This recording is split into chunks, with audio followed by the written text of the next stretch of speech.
យើងត្រូវមានយោអ្នកសមនសិកាដាក់នៅក្នុងចិត្តត្រូវមានឆន្ទៈមានវិរិយៈមានចិត្តនិងមានវិមង្សាដែលហៅថាអដ្ឋិបាតធោធោដែលញ៉ាំងប្រយោជន៍ឲ្យបានសម្រេចគ្រប់គោលដៅគ្រប់ពេលបើព្រះអង្គមានអដ្ឋិបាតធោនឹងហើយ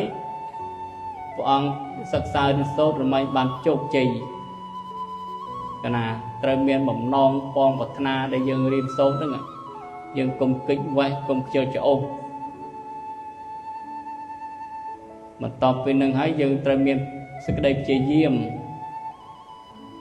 តន្ទិញមេរៀនមេសូត្រដែលគ្រូដាក់ទៅហើយមានមុខវិជ្ជាបល័យមុខវិជ្ជាវិន័យ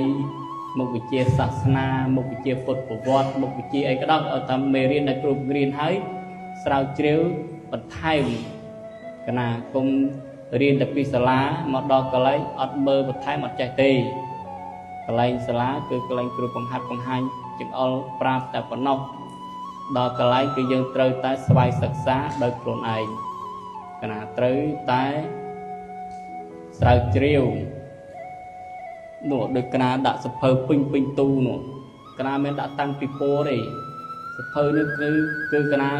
ទុកដាក់ឲ្យព្រះអង្គមានការស្រាវជ្រាវដើម្បីស្វែងរកហើយព្រះអង្គយកទៅអានយកទៅមើលចេះទុកដាក់ចេះថែទាំកុំយកទៅកវត្តកវែងបោះចោល